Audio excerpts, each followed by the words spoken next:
बिस्मिल्लाहिर्रहमानिर्रहीम। Dear students, अस्सलाम वालेकुम।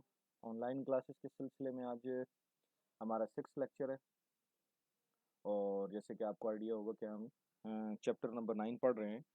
तो आज चैप्टर नंबर 9 में हमने अपना फर्स्ट बाकायदा तौर पर प्रोग्राम भी बनाना है और इसके लिए मैं Dev C plus plus open कर लेता हूँ। और जो लास्ट टॉपिक हमने पढ़ा था ओवरफ्लो एंड अंडरफ्लो, ठीक है, उसी को आज हम यहाँ पे दोबारा डिस्कस करेंगे।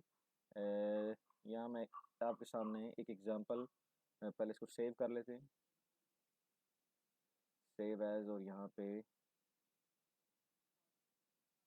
हमारा जो प्रोग्राम है वो है जी ओवरफ्लो एंड अंडरफ्लो, इस नाम से मैं इसे सेव कर रहा हूँ।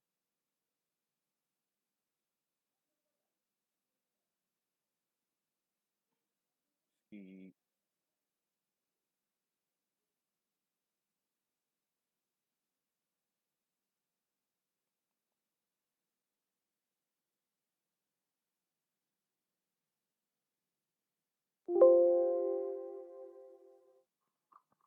अब हम आते हैं जी इसके ऊपर।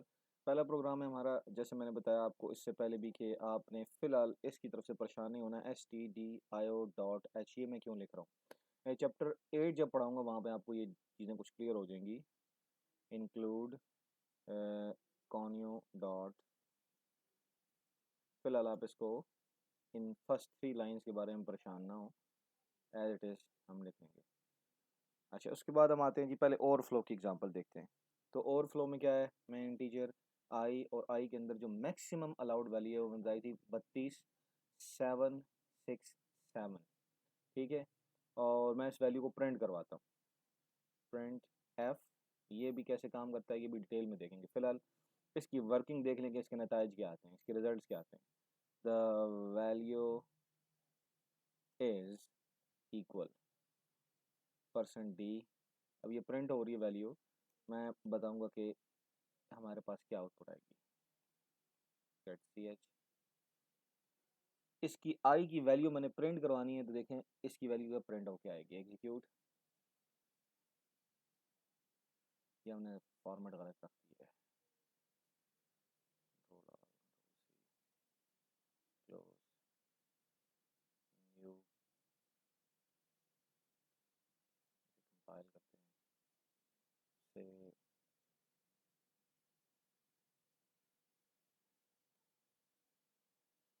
सेव। अच्छा, उसके बाद अब देखें इसको प्रिंट करवाने लगे हम, तो यहाँ पे रन किया से मैंने, इसकी आउटपुट आ गई है, द वैल्यू इज 32767, ठीक है, आप देख सकते हैं। अब मैं इससे ज़्यादा वैल्यू स्टोर करवाता हूँ। 767 की जगह मैं यहाँ पे लिख देता हूँ जी 963, तो फिर देखते हैं क्या रिजल्ट आते हैं।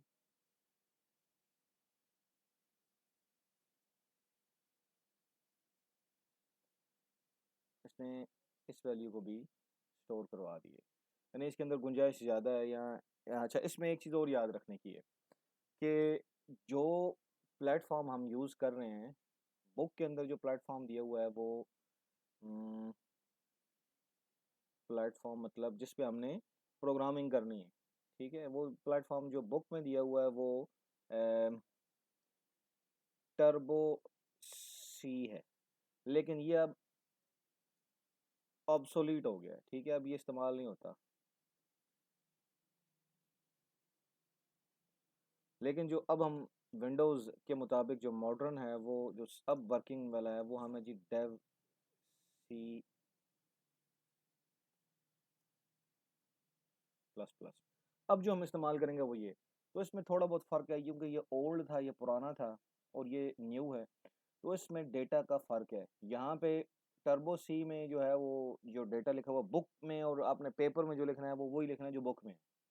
लेकिन जो यहाँ प्रोग्रामिंग हम करेंगे वो वैसी नहीं है, बल्कि यहाँ पे जैसे बुक बुक में जी इंटीजर यहाँ पे 2 बाइट लेता है, लॉन्ग 4 बाइट लेता है, लेकिन डेव सी प्लस में इंटीजर जो है वो 4 बाइट लेता है। तो इसका मतलब क्या है कि इंटीजर के अंदर डेटा जो आ सकता है वो लॉन्ग इंटीजर वाला आ सकता है।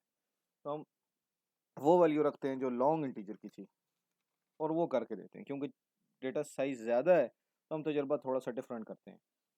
2147, 2147, उसके बाद है जी 483 647, ये मैक्सिमम अलाउड वैल्यू है। हम इससे बड़ी वैल्यू स्टोर करते हैं, 647 की जगह हम 896 करके देखते हैं।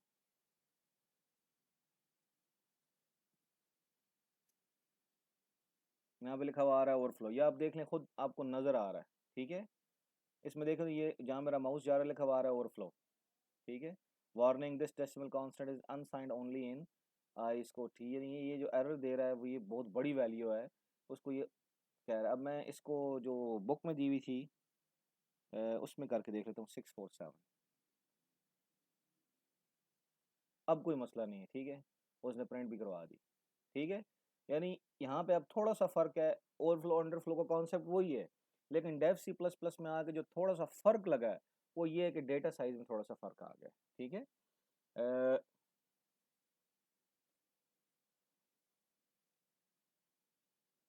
जो थोड़ा सा फ़र्क आया है वो ये है कि डिफरेंस क्या है जी, size difference in size of data set, ये फ़र्क आ गया, ठीक है। कि टर्बो सी में डेटा साइज कम था इंटीजर का, यहाँ डेव सी प्लस प्लस में 4 बाइट है, तो फिर यहाँ पे उसकी जो अलाउड वैल्यू है मैक्सिमम वो भी जो है वो बढ़ गई है, ठीक है। प्लेटफॉर्म की स्पेलिंग हमने गलत लिखी है, प्लेटफॉर्म। अच्छा, उसके बाद आते हैं जी हम कैंसलेशन एरर की तरफ। कैंसलेशन एरर क्या होता है? कैंसलेशन एरर कहते हैं, ये पेपर में एमसीक्यूज में आता है, यहाँ जो कैंसलेशन एरर है वो क्या कहलाएगा इस बारे में हम देखते हैं। कैंसलेशन एरर की डेफिनेशन दी हुई है कि जब एक कैंसलेशन एरर से कहते हैं जब एक बहुत बड़ी वैल्यू के साथ कोई स्मॉल नंबर ऐड हो रहा हो, जैसे very small number being added in a very large number. यहाँ लार्ज नंबर से मुराद यहाँ इंटीजर है, ठीक है। वेरी स्मॉल इंटीजर की बात हो रही है, इंटीजर में लिख देता हूँ ताकि वो बात क्लियर हो जाए। वेरी लार्ज इंटीजर, तो क्या होता है जी कि the effect of small integer is cancelled. ये ऐसी है जैसे मैथ में स्टूडेंट्स ने पढ़ा होगा कि मैं अब यहाँ पे लिखता हूँ इन्फिनिटी। अब इन्फिनिटी एक बहुत बड़ा नंबर है, इन्फिनिटी माइनस मैं कर दूँ 3, तो क्या इन्फिनिटी को फ़र्क पड़ेगा? मैं इन्फिनिटी प्लस कर दूँ 1000, तो भी कोई फ़र्क नहीं पड़ेगा। इन्फिनिटी वैसे ही इतना लार्ज नंबर है कि उसको 1000 प्लस होने से या 3 माइनस होने से या 3000 माइनस होने से कोई फ़र्क नहीं पड़ेगा, ठीक है। तो यहाँ कहने का मतलब ये है कि जब एक ऐसा बहुत ही बड़ा नंबर जो इंटीजर है उसके अंदर कोई स्मॉल एक नंबर ऐड हो रहा हो तो उसका इफेक्ट कैंसिल हो जाता है। वो किस तरह, यहाँ हम एक दफ़ा तजर्बा करके देख लेते हैं कि यहाँ पे हमारे पास एक ये कैंसिलेशन एरर सॉरी ये फ्लोटिंग में आता है, ठीक है। इंटीजर में नहीं, ये फ्लोटिंग, ये रियल नंबर में आता है, ठीक है। ताकि ये मैं बाय मिस्टेक कह दिया, ये रियल नंबर के लिए आता है। कैंसिलेशन एरर कहाँ होता है? रियल नंबर में, या फ्लोटिंग या रियल नंबर, बात एक ही है। एग्जांपल देखते हैं कि हमारे पास यहाँ मैं डेट टाइप चेंज कर रहा हूँ उसकी, फ्लोट आई और फ्लोट जे। फ्लोट आई में मैंने वैल्यू स्टोर करवाई हुई है 190 1970, बुक में ये एग्जांपल दी हुई है, तो साथ उसके 0.0 इस तरह स्टोर करवाना है। पॉइंट के बाद भी अगर कुछ नहीं है तो ज़ीरो पॉइंट की जगह दे देना है। उसके बाद अब पॉइंट एक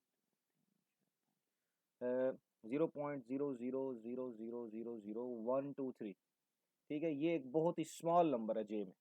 तब हम जो प्रिंट करवाएंगे हम क्या करते हैं, i is equal to i plus j. इसका मतलब है कि आई की वैल्यू के अंदर जे ऐड कर दो और वापस उसमें कर दो, या हम एक और नंबर ले लेते हैं ताकि आपके लिए आसान हो जाए, फ्लोट के कर देते हैं, ठीक है, और के को यहाँ पे हम कह देते हैं ये, शुरू में हम उसके अंदर कुछ भी नहीं लिखवाया, यहाँ पे मैं के को प्रिंट करवा देता हूँ, तो आप देखेंगे क्या रिजल्ट आता है। The value is 0,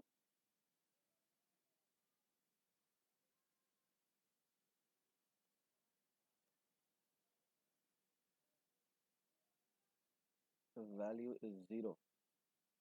oh sorry, मैं परसेंट डी लिखा, यहाँ पे परसेंट एफ आएगा।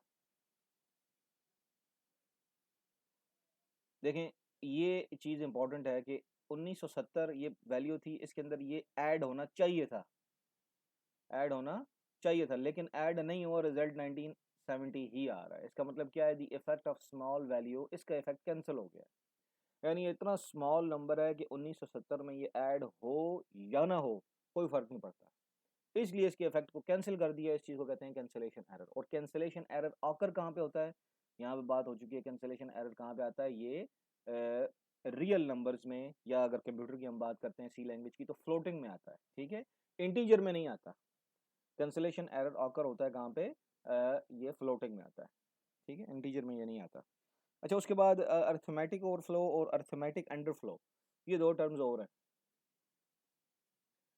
Arithmetic overflow and underflow. ये जो पहले डिस्कस हो चुका है, ओवरफ्लो अंडरफ्लो, उससे ज़्यादा इसका फ़र्क नहीं है, यहाँ थोड़ा सा ही फ़र्क है। मसला ये कि जो अर्थमेटिक कैलकुलेशंस हो रही होती हैं, पहले सिर्फ जनरल बात हुई थी, ओवरफ्लो के अंदर सिर्फ जनरल बात हुई थी, ठीक है, कि ओवरफ्लो क्या होता है कि मैक्सिमम से बड़ी वैल्यू और मिनिमम से छोटी वैल्यू हम नहीं ले सकते। लेकिन अर्थमेटिक ओवरफ्लो और अंडरफ्लो तब आता है जब आप अर्थमेटिक दीज ओवरफ्लोज, ये जो ओवरफ्लो है वो अर्थमेटिक ओवरफ्लो अंडरफ्लो, दी, यहाँ मैं दोबारा लिख देता हूँ स्टेटमेंट से लिखी थी, अर्थमेटिक ओवरफ्लो अंडरफ्लो ऑकर्स कब आता है ये, जब ड्यूरिंग अर्थमेटिक ऑपरेशन, ये सिर्फ उस वक्त आता है जब आप अर्थमेटिक ऑपरेशंस परफॉर्म कर रहे हो, जिसकी मिसाल क्या होगी, प्लस, माइनस, मल्टीप्लाई, और इसके अलावा डिवाइड भी हम करते हैं, यहाँ पे डिवाइड के लिए साइन यूज होता है, ठीक है। इस तरह के जब आप ऑपरेशन करते हैं तो उस दौरान जब मैक्सिमम वैल्यू से बढ़ जाए, यानी मिसाल के तौर पर आप ऐसा नंबर ऐड कर रहे हैं जो पहले ही मैक्सिमम है, यानी इसकी मैं यहाँ पे डेट अब रखता हूँ जी इंटीजर,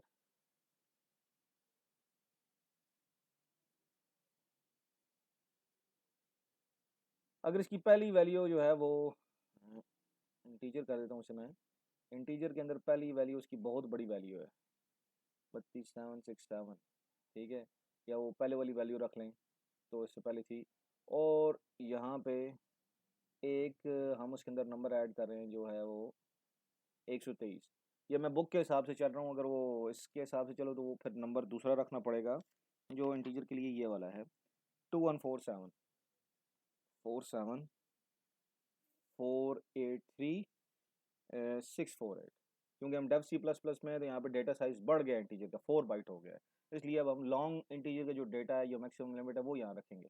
अब आप देखें इसके अंदर आई के अंदर अगर जे स्टोर करवाएं, ठीक है, तो क्या होगा कि अब ये अरिथमेटिक ओवरफ्लो आकर हो गया, क्योंकि ये प्लस की वजह से हुआ, ये ऑपरेशन है प्लस, यहाँ हमने प्लस किया है तो हमारे पास ये इशू आ गया। हम देखते हैं, तो ये बता रहा है कि ओवरफ्लो आ रहा है, ठीक है, और हम इसके अंदर ये माइनस करते हैं वैल्यू, और इसके अंदर ये माइनस वैल्यू स्टोर करवाते हैं, तो अब ये कह रहा है जी ओवरफ्लो अंडरफ्लो प्रॉब्लम आ गया, इसके लिए ये एक ही एरर देती है, ठीक है। तो जब आप प्लस माइनस मल्टीप्लाई डिवाइड इस तरह के ऑपरेशन करें और उस दौरान जो नंबर है वो मैक्सिमम वैल्यू से बढ़ जाए या मिनिमम वैल्यू से कम हो जाए, तो इसे अरिथमेटिक ओवरफ्लो या अरिथमेटिक अंडरफ्लो कहेंगे, ठीक है। जो पहले हमने पढ़ा था ओवरफ्लो अंडरफ्लो, वो हमने जर्नल सिर्फ इसका तारुफ पढ़ा था कि ओवरफ्लो होता क्या है और अंडरफ्लो होता क्या है, लेकिन ये आता क्यों है उसके लिए अभी हमने ये टॉपिक पढ़ा है, अर्थमेटिक ओवरफ्लो और अर्थमेटिक अंडरफ्लो, क्योंकि ओवरफ्लो और अंडरफ्लो के आने की एक ही वजह है, वो है arithmetic reason, plus minus multiply divide. ठीक है, इसके अलावा ये आने की कोई और रीज़न नहीं होती। ठीक है, तो आज के लिए इतना ही। आज के जो टॉपिक है वो हमने देख लेते हैं, हमने समरी में देख लेते हैं कि हमने आज क्या पढ़ा है। हमने कैंसलेशन एरर पढ़ा है, उसके अलावा हमने अरिथमेटिक ओवरफ्लो एंड अंडरफ्लो पढ़ा है। ठीक है, और हमने इसको एग्जाम्पल्स के साथ डिस्कस किया है कि ये चीज़ क्या है। ठीक है, इंशाल्लाह अगले लेक्चर में मुलाकात होगी। आप इस लेक्चर को अच्छी तरह पढ़ें, इसको समझ लें। अगर कोई इशू है तो वो आप मुझसे डिस्कस कर सकते हैं। ठीक है, अस्सलाम वालेकुम।